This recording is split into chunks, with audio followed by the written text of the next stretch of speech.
It is a big idea. A new world order. With skillful manipulating of the press, they're able to make the victim look like the criminal, and the criminal look like the victim. We love what's happening. Preliminarily that the first Yay, drug America, was we can do it. I welcome you to Make It Plain TV. White women, as a part of this war, are being deployed strategically on behalf for the purposes of white supremacy. Somebody talk black to me. And so I'm so pleased to be a black woman, to use our humble platform to counter some of these attacks by the Miss Anns of the world, by these female race soldiers, because that's what they are. Somebody talk black to me. Oh, don't get it twisted. Because they may appear to wear Chanel,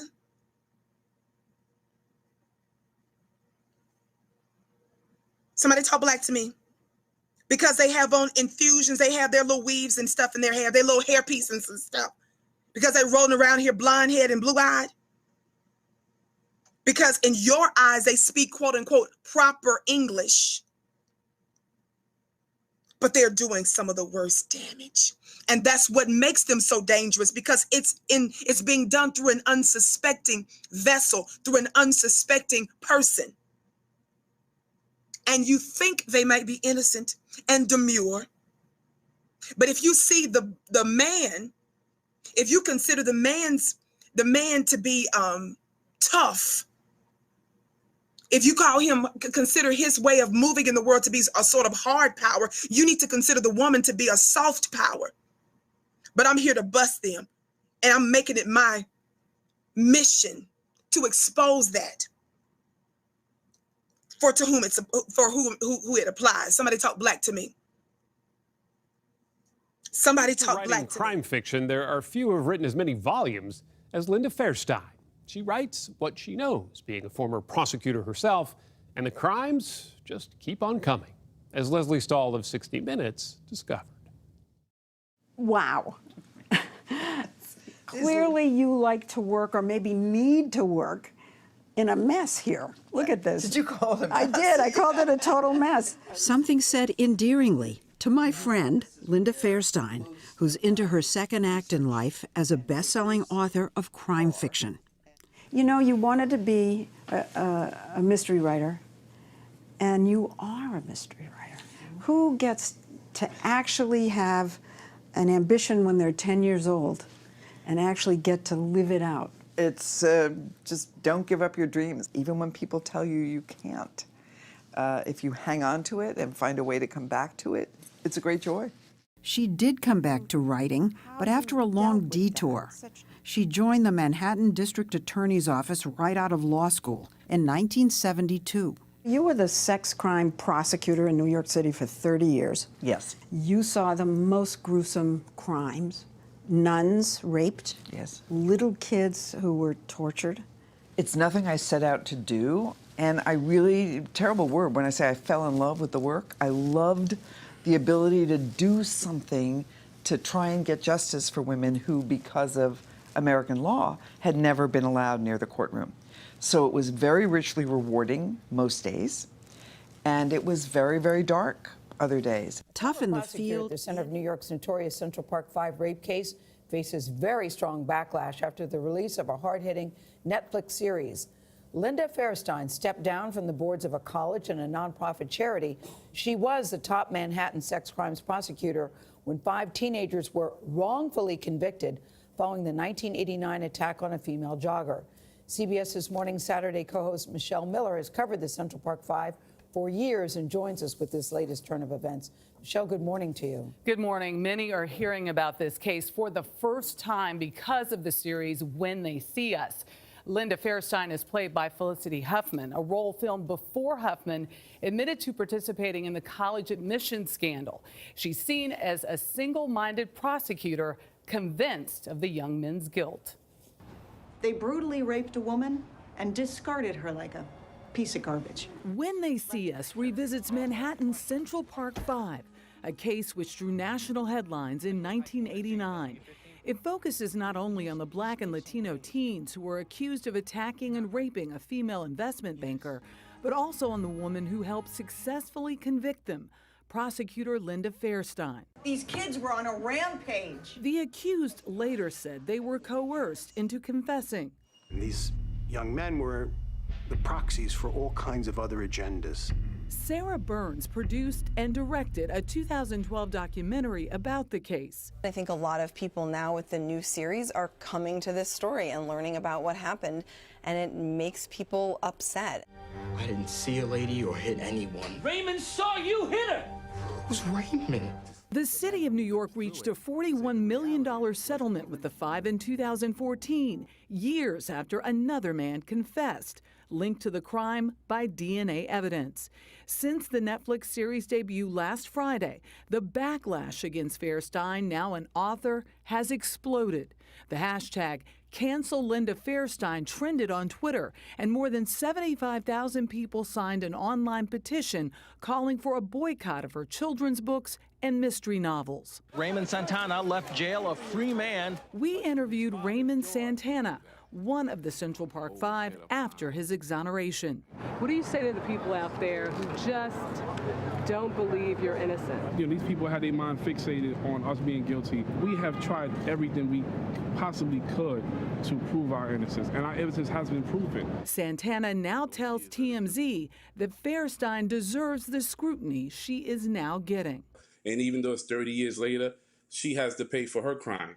In the wake of the miniseries release, Fairstein has resigned from Vassar College's Board of Trustees, as well as the board of the victims service agency, Safe Horizon. In a letter to the agency's chairman, she says the show depicts me in a fictionalized version of events in a grossly and maliciously inaccurate manner. I think in part why this is directed more at Linda Fairstein is that she has remained steadfast in her belief in the guilt of the Central Park Five. In a statement to CBS this morning, Fairstein's lawyer said the series director Ava DuVernay ignored the vast majority of readily publicly available material about the case, all in the name of fabricated sensationalism. DuVernay declined our request for comment. Well, Ava DuVernay was here at the table before the series came out, and it's very clear about all the research she had done, all the interviews that she personally conducted herself. And when you talk to the Central Park Five and you hear their story, and I asked them individually, does this film represent what happened to you all? And they said, it's eerie how dead on and how right they said Ava got this piece. And if you're wondering what Fairstein thinks about the case, she talked to the New Yorker back in 2002 about the investigation. She said things like, a kid would say something like a dark-skinned guy who lives on 102nd Street, and these detectives would go out and find him. I think it was one of the most brilliant police investigations I've ever seen. Which, by the way, is exactly how it's depicted in that Netflix documentary. They were exonerated. You look for an apology at the very least, or own your decision. And what but she says she has nothing to apologize for. That's the that's the point. But this is really a lesson. It is a lesson about the power of justice in the hands of those who have it: the police, the prosecutors, the public defenders, and the judges. She called it brilliant twice in that interview. We'll have much more on this, I think. Not the end. Michelle, thank you very much. And we'd like to talk to Linda Fairstein too. Yeah, indeed. We've invited her. There's a story that's just utterly ridiculous. Now, you know, we have covered so many times court cases where there's been rape or pedophilia. And a lot of these people in these cases don't get much time at all. Some of them get probation. Some of them just get a slap on the wrist. But when it comes to black people, I've always stated, they give you the fullest time. They definitely, with you, judge you by the letter of the law, period. These laws are written to keep you in line. It wasn't really written to keep them in line. That's why you don't see them, no matter what they do, getting punished like that. You had someone like Brock Turner rape a woman, rape her, and only got 3 months. How many times have you seen stories where these white guys are raping and they say, oh, well, I don't want to ruin his life.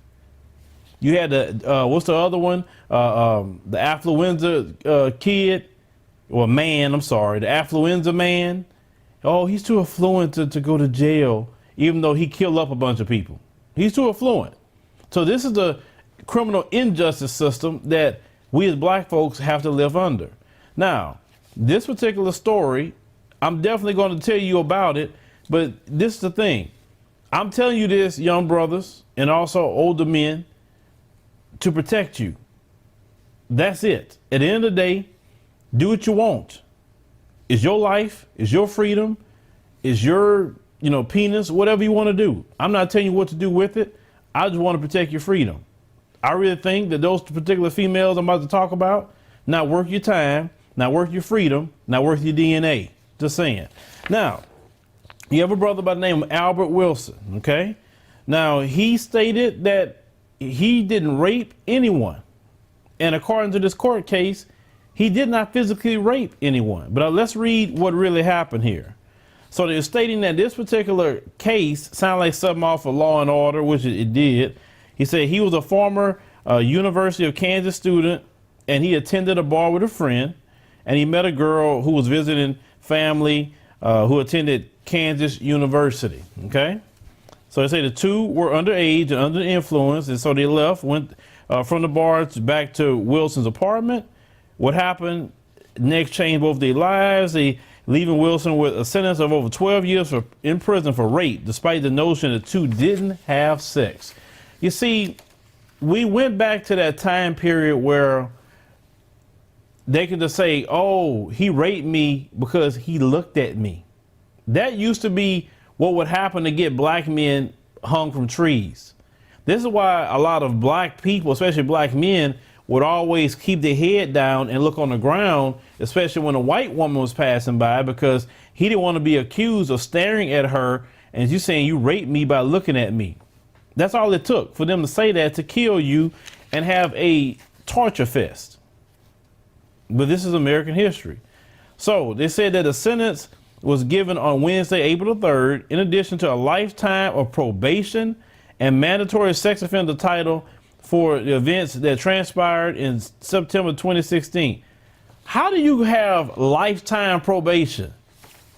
Do you realize lifetime probation, like any little thing that he do, you basically giving this man a life sentence, this young man, a life sentence. Because probation should not be no life sentence. And he got to sit there and register as a sex offender. The young brother was 20, the girl was 17 at a popular college spot, Jayhawk Cafe. They say when Wilson used a friend's ID to get into the bar, the young woman and her cousin who attended Kansas University, they wasn't carded at all. So both parties, you say when they met, they was heading to the dance floor, dance one another. Wilson allegedly lifted up the girl's skirt and touched her while they kissed. Shortly after, Wilson invited the girl back to his place, which was a walking distance from the bar. Neither party asked each other about age, okay? Now, they didn't hit him up with no, like, charges about her being a minor or nothing like that. They just said rape, okay? So they say the victim claimed Wilson took her back to the place where he raped her, but Wilson shared a different story with the jury.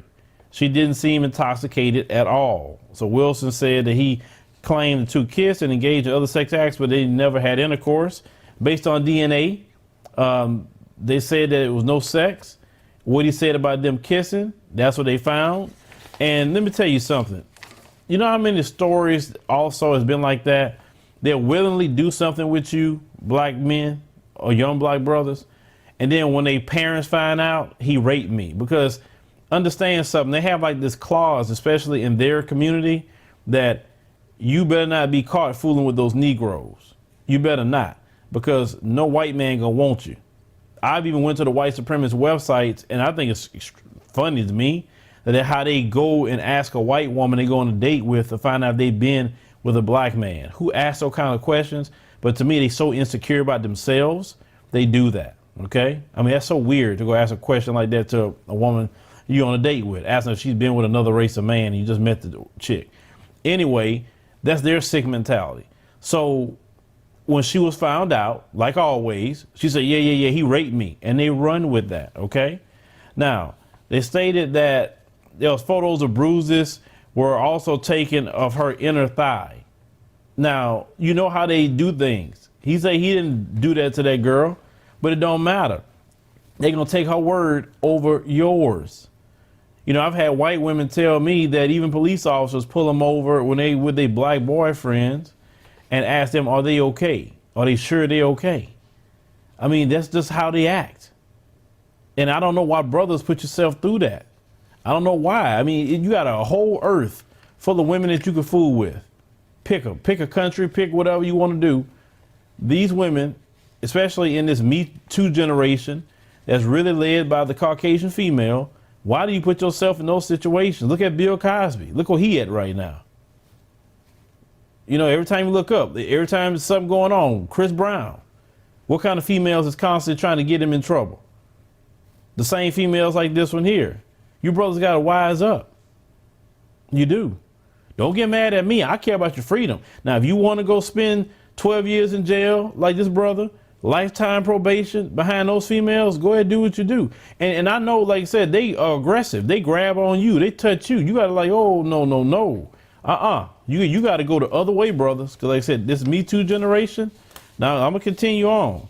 Now, this young brother had a court appointed and a lawyer, and he never was in trouble. Didn't have no criminal record or anything. Now, this guy explained to the judge that he said he come from a different background and that, you know, he's black and you know, he not used to certain things with white people. He told this judge, Sally Pokorny. Now, an all-white jury, you hear me? An all-white jury came back with that verdict in 6 hours. I've said this before. We focus in on so many different things. We should never, never, never have no all-white jury for black people. That is not a jury of our peers at all. You mean to tell me there's no black people that could have been on that jury? This is how they keep with mass incarceration. All-white juries. You know what I'm saying? I mean, we need to focus on laws being put on the books where they cannot have all-white juries. I mean, because you could keep on with the all-white jury system. You want to keep on having black people being convicted, especially black men being convicted. And now the young brother and the female, white female, was inside the apartment about 5 minutes. That's it. She didn't leave crying. She didn't leave screaming, saying she needs help. None of that. She left and everything was okay. And now this brother got 12 years. 12 years. So what I would tell you young brothers, also you older brothers, I'm going to repeat this once again. There's a world full of women. Leave that one alone. I'm telling you for your own sake. Do what you want to do. Like I said, that's your penis. That's your freedom. Just your mouth or whatever else you're going to do with them. Do whatever you choose to do. But what I'm saying is things have changed.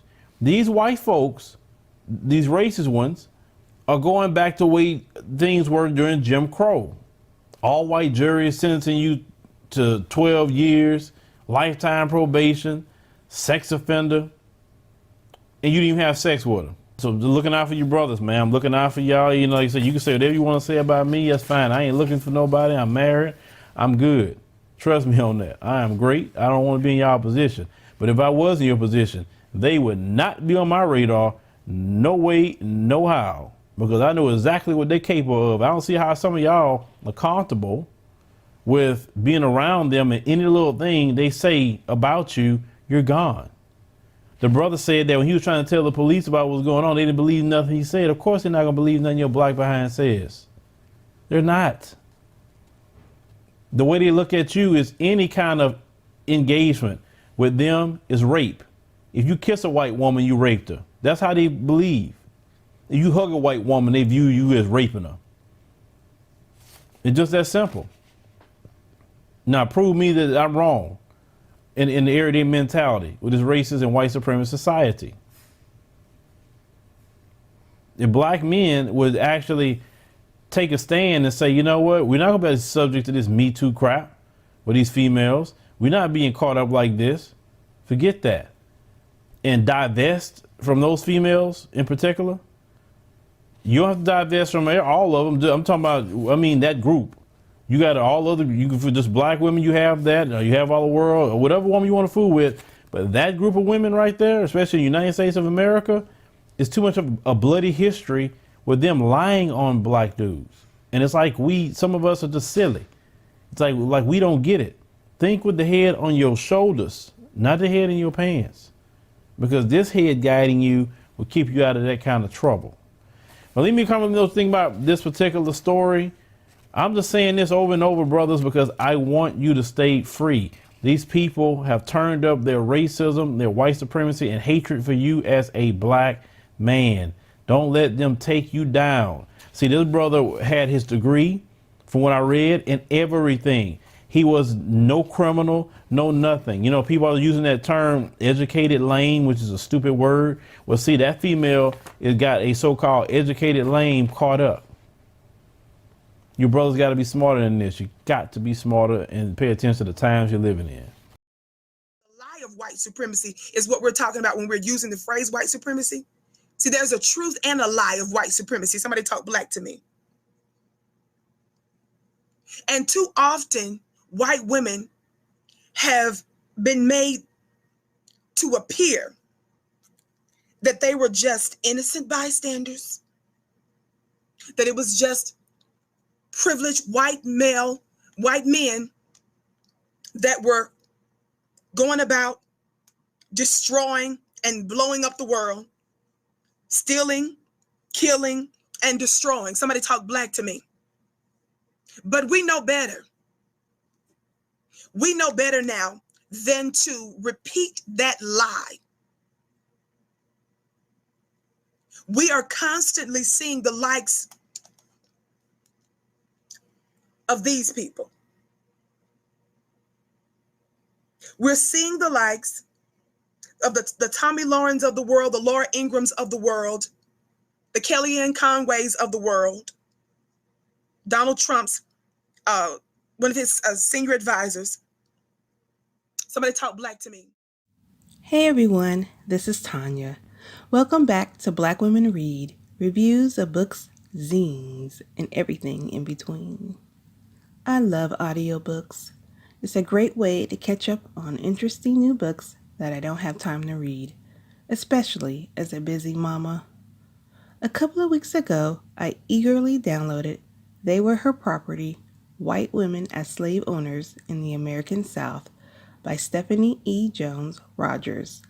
Jones Rogers is an assistant professor in the Department of History at UC Berkeley. They Were Her Property was a fascinating listen, and I'm still trying to process all that I learned regarding the historical role of white women during the slave trade. White women were just as cruel, greedy, and violent as their male counterparts, sometimes more so, as slave ownership provided them with a space to exert power and authority in ways that they weren't normally allowed due to gender expectations at the time. Jones Rogers explains her work. My first book, They Were Her Property, White Women as Slave Owners in the American South, is a regional study that draws upon formerly enslaved people's testimony to dramatically reshape current understandings of white women's economic relationships to slavery. They Were Her Property foregrounds the testimony of enslaved and formerly enslaved people and puts their reflections into conversation with other narrative sources, legal documents, and financial records in order to show how white women's investments in the institution shaped their gender identities and to situate them at the center of 19th century America's most significant and devastating system of economic exchange. It was hard not to think about the film 12 Years a Slave while absorbing stories of white women slave owners' sadistic behavior towards their slaves, particularly black female slaves.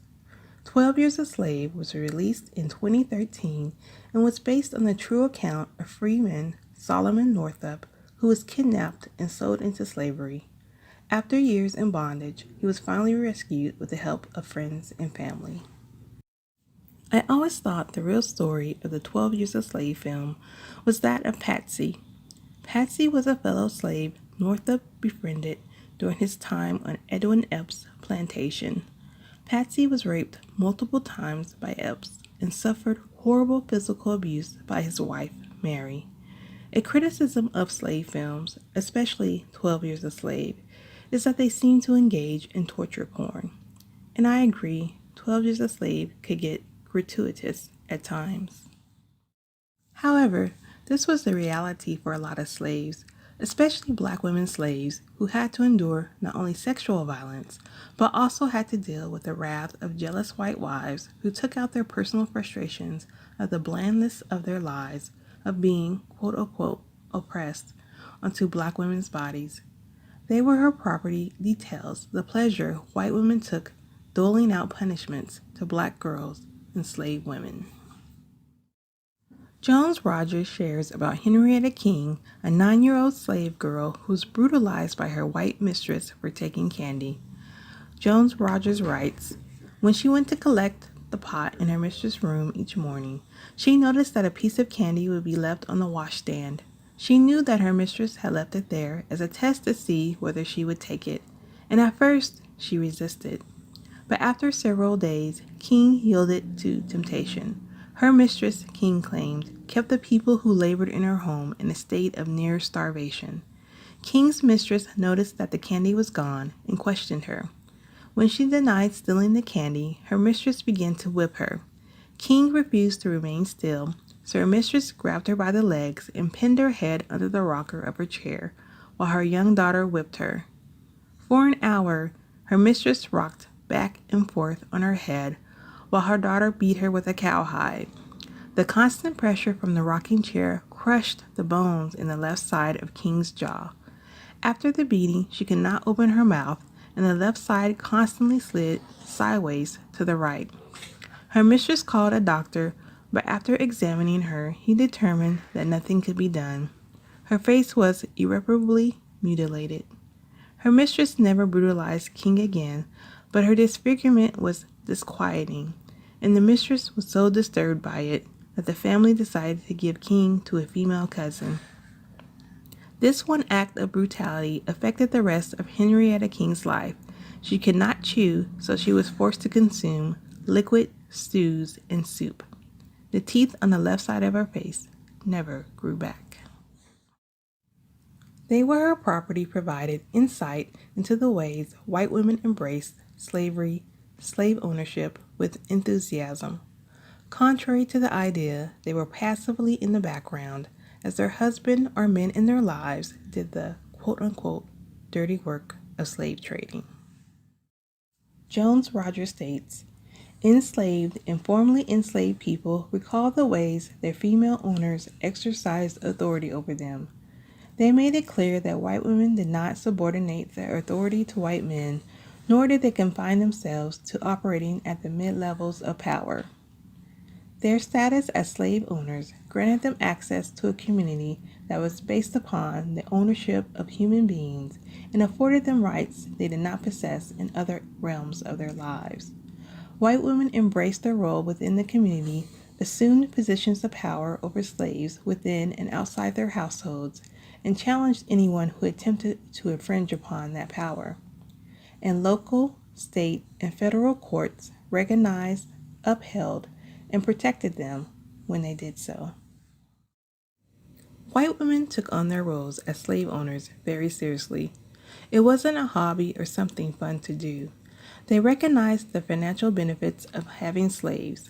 Slaves were often passed on to them as a form of inheritance from their fathers, as well as social capital. The owning of slaves could be used as a bargaining chip to entice male suitors, and gave them a little more leverage in their households if they owned slaves and their husband did not, or not as many.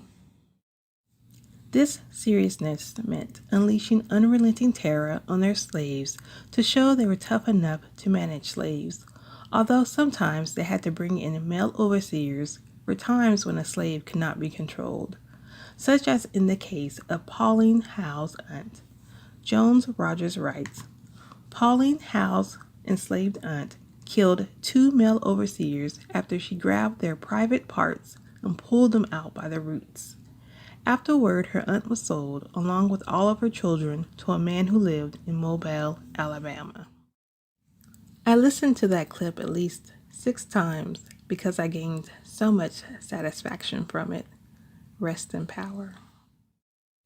I felt a bit overwhelmed while listening to They Were Her Property. The book covers so much historical tidbits, testimonies, and laws. It's a lot to take in. It was especially unsettling to hear about the violent acts committed by white women slave owners. The fact that they sought their own freedom and empowerment from white men through the economic exploitation of black people, and especially their targeting and wanting to control black women, is no different than today. Currently, there has been an amazing shift in the politics of many black Americans. The New American Descendants of Slavery, or ADOS movement, has caught a lot of people off guard. The focus of the ADOS movement is the rightful call of reparations for the systematic oppression black Americans have had to endure in this country. I support the ADOS movement, although it does create uncomfortable bedfellows. There are some folks part of the ADOS movement I find highly problematic, whether it be their issues of misogyny, colorism, etc. I don't romanticize the ADOS movement, but there are logical arguments to be made that black Americans are beyond owed for our exploitation, suffering that has continued long after the end of slavery. I am also supporting the ADOS movement not so much for myself, but for my child. I might not ever receive anything the ADOS movement might gain, but I want my child to reap the benefits, as well as the next generation of black children. And after listening to They Were Her Property, I feel even more strongly about the ADOS movement. Black people need to be made whole, especially black women. This country was literally built off of our wombs. For the black slave woman whose children were sold so Mrs. could get a new dress, we are owed. For the black slave girl whose 9-month-old sister was beaten to death by a white woman because she cried too much, we are owed. For the black slave woman whose head was bashed in for misbehaving on order from a white woman, we are owed. For the black slave woman viciously whipped but her breasts spared so she would be able to suckle white women's babies while her own children went without, we are owed. Somebody talk black to me. I am so over our people being ignored, murdered, robbed, raped, disrespected, slandered on a very regular basis.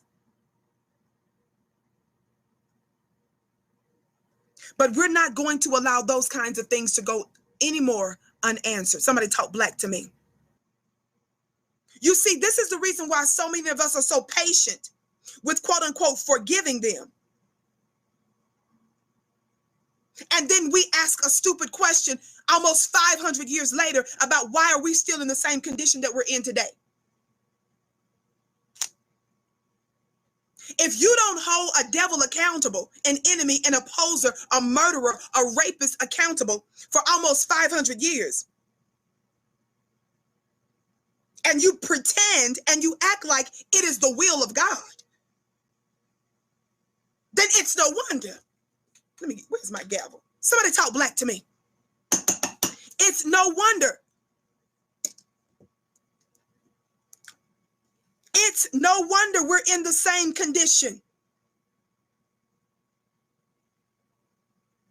We've failed to see folk who mean us no good for who they really are. Somebody talk black to me.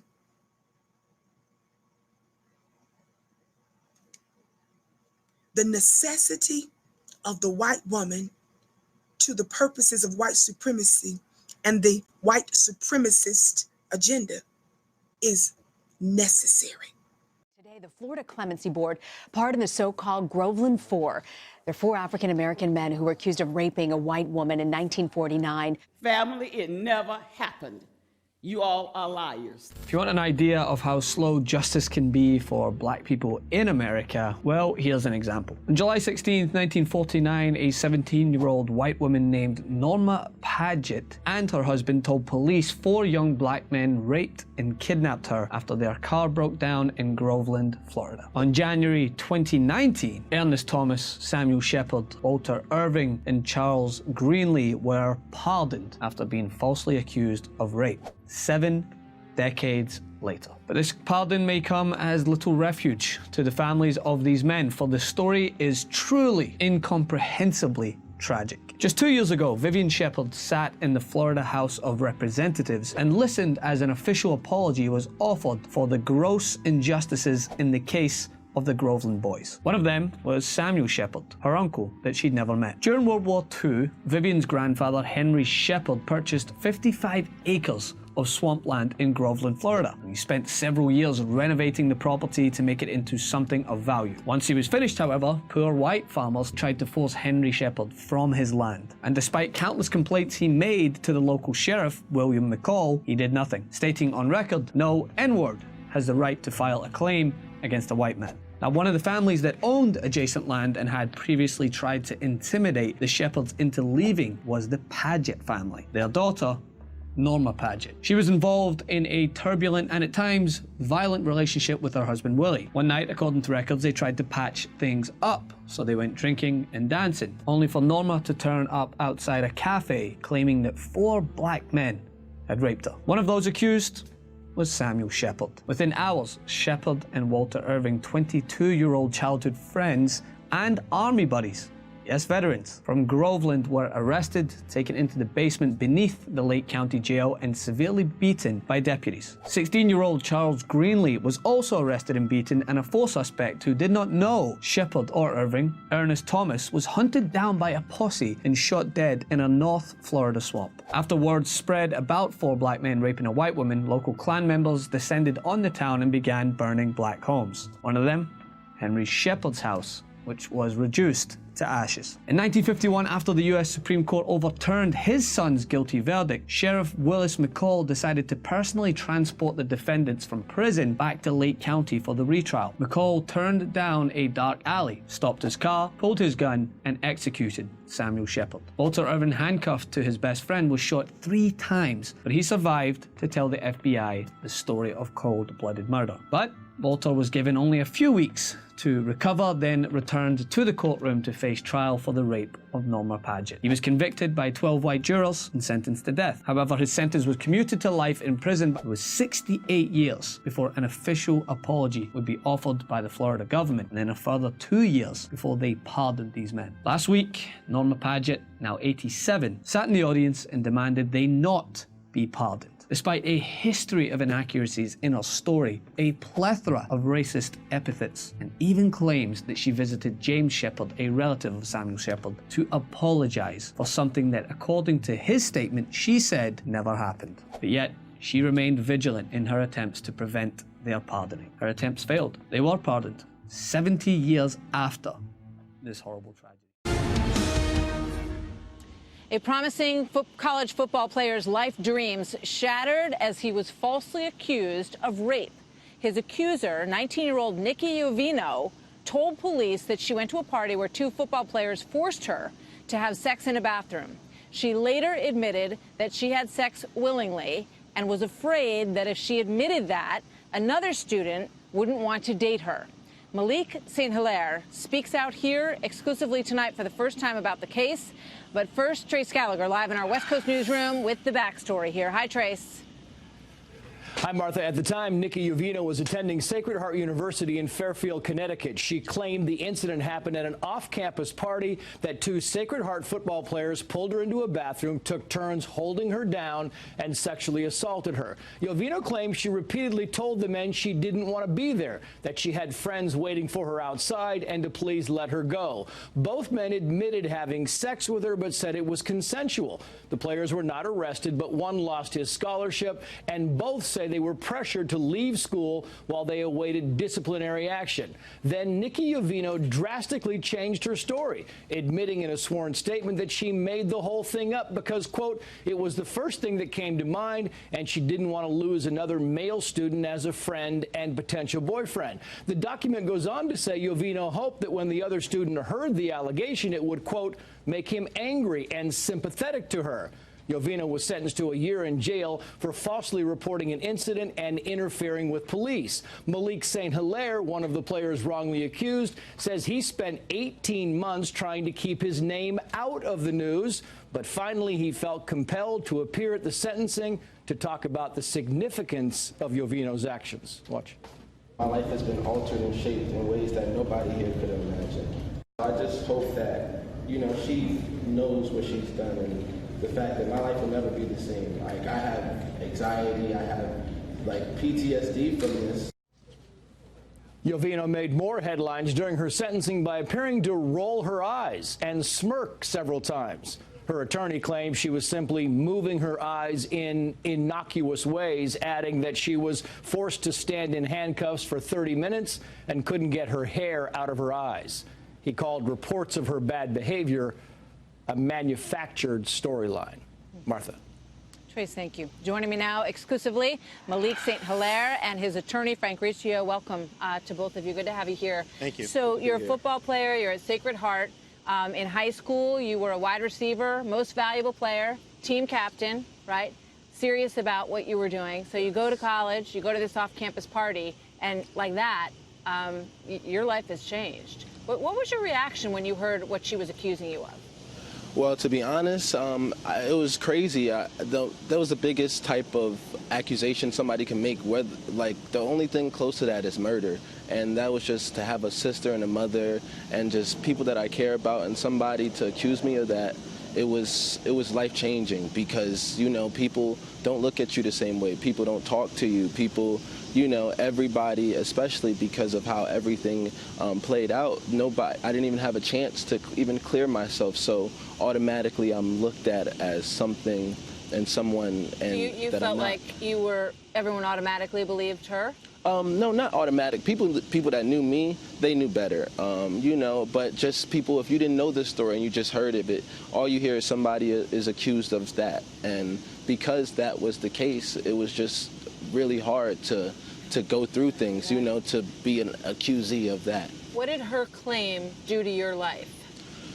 Really, it really did a lot. At that moment, I had to leave school. We were suspended from school, weren't allowed to attend classes. And then when trying to get back into school, it was very difficult because we no longer had the aid that we had, scholarships that we had. Did you lose a scholarship? I wasn't on football scholarship at the time because that year I decided, that semester actually, I was trying to transition into communications, but I was on scholarship. I had received scholarships from Harlem Week and from things that I did within the community of New York City. So from that, it was just crazy because I didn't even have an opportunity to gain those things and to transition my life into what I wanted to transition it to. Tell me about the moment that you learned that she had recanted her story, that she was admitting that it didn't happen that way.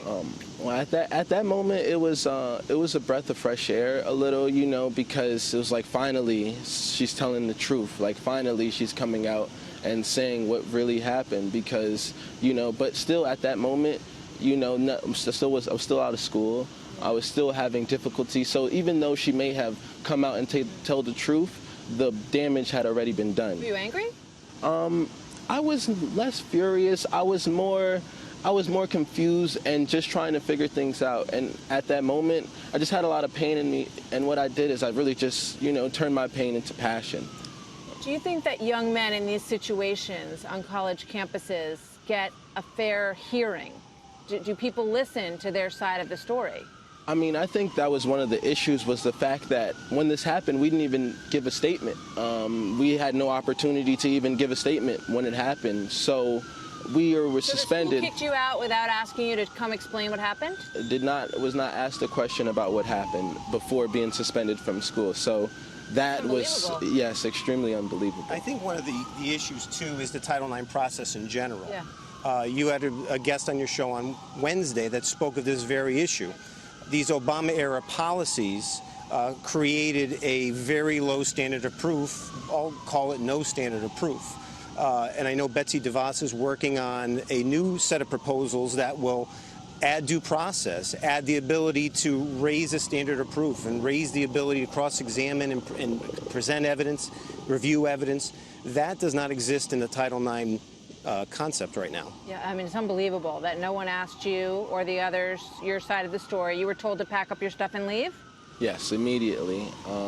Pretty much packed up my stuff that upcoming week, because it was on a weekend, that upcoming week packed up my stuff and had to figure out what to do from there. What's your next dream? How are you trying to put your life back together?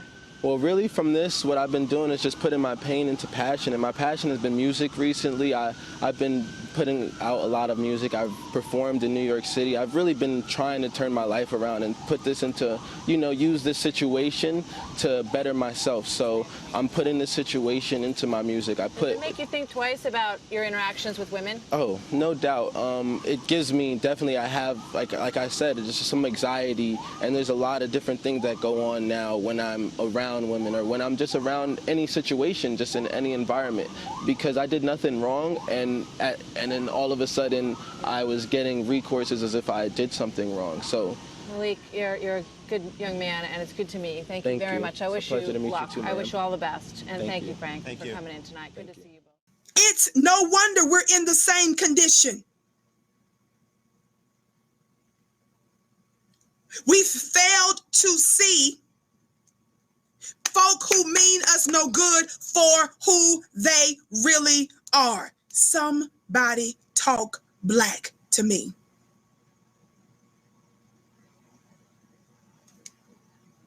The necessity of the white woman to the purposes of white supremacy and the white supremacist agenda is necessary. This channel is dedicated to bringing truth to power and engaging our enemy with intellectual warfare. The dominant society will never switch up their playbook, so we must make a new one. The war we find ourselves in is a technological war, using technology, propaganda, and psyops to oppress and control you. Black intelligentsia, please share the new black media, counter propaganda arms, make it plain TV.